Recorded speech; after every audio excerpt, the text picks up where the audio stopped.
Cigars of the Pharaoh is the fourth adventure of Tintin by Hergé. The comic was first published weekly between December 1932 and February 1934, then released in full, redrawn, and coloured by its creator in 1955. The previous stories had been influenced by the newspaper Georges Remy worked for, as its publishers wanted to use the comic as a form of propaganda against the Soviet Union and the USA, and to encourage Belgians to move to the Congo. This comic embarked on a different style that all future Tintin comics would use, as their plots are all wrapped around mysteries, rather than just involving the young Belgian and his little fluffy dog exploring a particular country for the purpose of journalism. Cigars of the Pharaoh was adapted for television in 1991. How faithful was this adaptation? Let's spot the differences. Tintin is on a holiday cruise when he meets Sarcophocles' sarcophagus, who invites the young man and his dog to join him ashore when the ship reaches the northeast coast of Egypt. The Egyptologist is searching for the tomb of the pharaoh Kih-Oskh. The two men then encounter Rastapopoulos, whom Tintin recognises not yet as one of the series' recurring villains, but as a tycoon within the film industry. Dr. Sarcophagus was the first of many eccentric academics before Hergé filled that role permanently with Professor Calculus. In the comic, he seems to already be quite insane before being drugged with the madness poison. His odd behaviour on the cruise ship was suitably toned down in the adaptation. Help somebody! Save the paper! I'll get it! That's it, Snowy! Good try, my boy! Sorry we couldn't save your paper, sir. Oh, that's all right. It was just a travel brochure. What? The next day, Tintin is arrested for possession of drugs by two identical detectives. Cigars of the Pharaoh is the first time Tintin met the stern but stupid Thompson and Thompson. However, as this television series did not adapt the stories in the original order Hergé wrote them, the detectives had appeared in the previous 3 episodes. So before boarding the ship, they mention to each other how Tintin is a friend of theirs. There are no friends in our line of work, Thompson. So true, Thompson, so true. Wow! Oh! Escaping from the ship's hold, Tintin joins Sarcophagus as they make their way across Cairo to find the tomb. Sarcophagus has very detailed instructions on how to locate the burial site of Kih-Oskh, and prove so by digging away at a seemingly random section of sand, uncovering the tomb. The episode gives a more believable version of events. My dear boy, I am not one of those amateur archaeologists stumbling about in the desert. Doctor, look!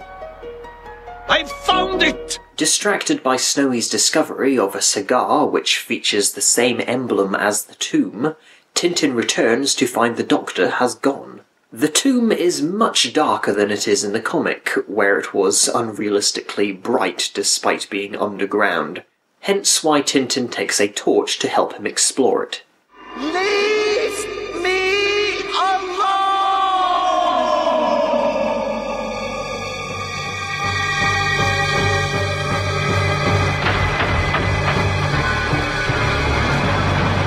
Alan is raided by the Coast Guard, and so he has his crew dump the 3 coffins that were just delivered to him overboard. In the comic, once the authorities leave, Alan learns that the wooden overcoats containing Tintin, Snowy and Dr. Sarcophagus were delivered by mistake, instead of his regular shipment of drugs to be hidden inside the cigars. In the adaptation, the information this series' second recurring villain receives is just that the security of the prisoners was a top priority. Shout louder! I can't hear you over the wind! What's that? I can't hear a word! It's the wind! The boat that Tintin was rescued onto is carrying Senor Oliveira de Figueira, a travelling salesman. The character, presumably the Go Compare man's grandfather, manages to sell Tintin more items than he can carry. Amusingly, Tintin fails to realise he has been successfully lured into buying so much. Arriving in the Middle East, Mr. Pharaoh sets up shop selling all his stock to the local Arabs. One man mistakes a piece of soap for a cake and tells on him to his master, Patrash Pasha, who has Tintin captured and brought before him, but quickly changes his tune upon learning the young man's identity. As it turns out, the Sheik is a big fan of The Adventures of Tintin. These 3 pages are pointless and bring no value to the overall story. Furthermore, it makes no sense for Tintin to have been mistaken for Olivara, as the two look nothing alike. Unsurprisingly, these scenes were not added to the adaptation. You sure I couldn't interest you in something else, young man? Another canteen, perhaps? No thanks. I'm sure I'll be fine. Goodbye. Goodbye! Tintin accidentally interrupts a movie shoot of the latest Rastapopoulos production. The monocled man apologises for being so short-tempered on the cruise, and invites Tintin to tell him his latest exploits. It is not revealed until the end of the next adventure that Rastapopoulos has been the villain pulling the strings of this narcotics business, although the audience could likely make a sensible guess that he was involved. However, in the episode, anyone without impaired hearing can surely tell who the voice giving the orders to stop Tintin belongs to. Why, you nosy little punk! This is a day you'll regret. Dr. Sarcophagus met a young troublemaker. Dispose of him before we reach Cairo. Good luck, young man. And take care in the desert. Tintin is heading towards Cairo. See that he doesn't make it. The biggest cut from the comic is a 5-page scene in which Tintin goes back to the boat that brought him to the Middle East, where he discovers that the friendly captain who saved him is actually an arms smuggler. Tintin manages to escape the situation thanks, ironically, to Thompson & Thompson showing up. That's him, all right. Come peacefully, or we'll resort to violence. Run, Thompson, run! To be precise, I'm running! After crossing a desert, Tintin is forced to enlist in the local army, where, while on cleaning duty, finds a case of cigars with the Kih-Oskh symbol in the colonel's office. Caught and accused of being a spy, the colonel sentences him to death by firing squad. The next sequence of Tintin being saved from jail by 2 purple burkas, who turn out to be the Thompsons, goes on for much longer in the comic. First, he is caught trying to escape, then shot and buried. Only the man in charge of the execution was working for the detectives and made sure the rifles were loaded with blanks, and that Tintin had a way of breathing underground.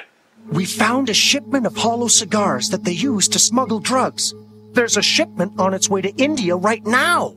Oh, that's not good. To be precise, that's... To escape the military, Tintin steals a plane and flies away. The colonel orders his air force to shoot him down, but our hero fools them by pretending to spin his plane out of control. This bit of aviation trickery does not happen in the episode.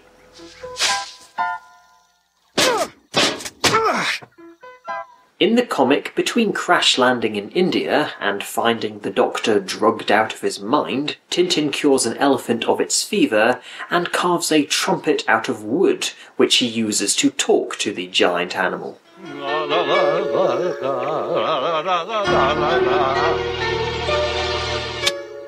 Yow! That hurt. Our hero seeks shelter at the small jungle home of an unnamed military major.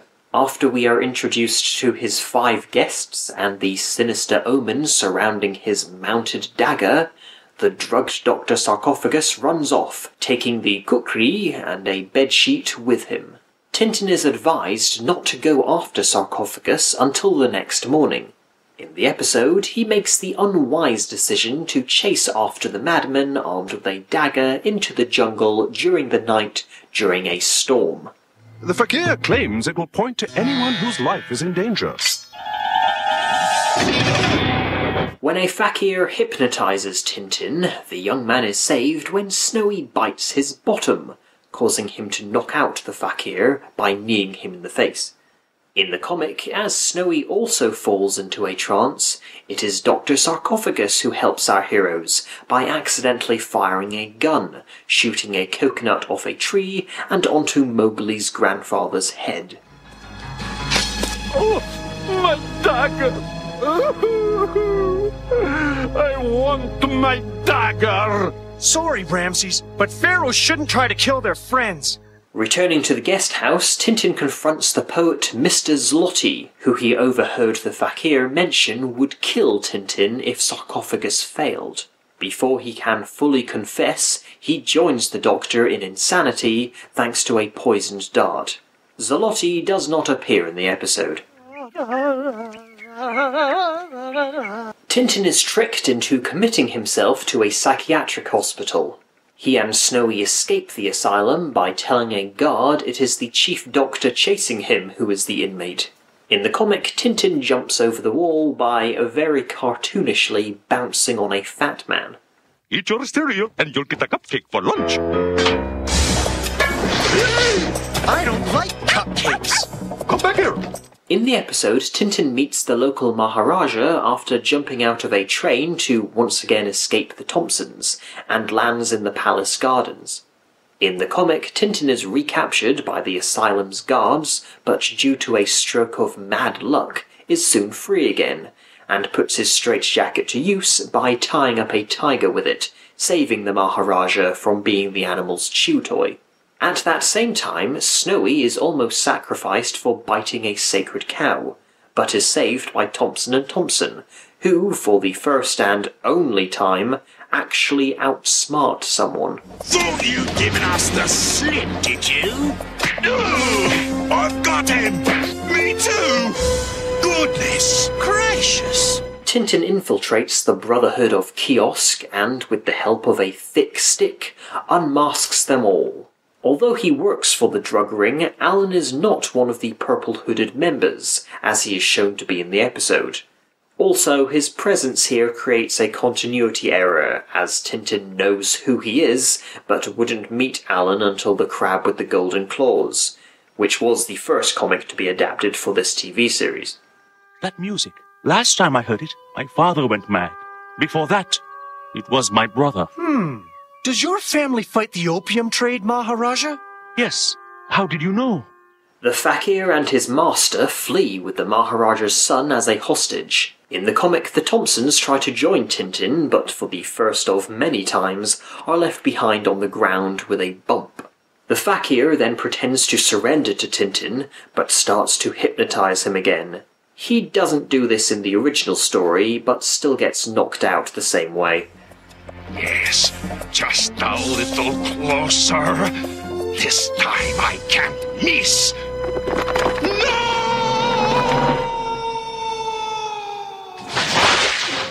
The story ends with Tintin asking the Maharaja to send Sarcophagus and the poet to the hospital until a cure for the poison is found. The episode ends with Tintin laughing when he spots the mad Dr. Sarcophagus in the crowd. Behold your Pharaoh, Ramses II! Behold!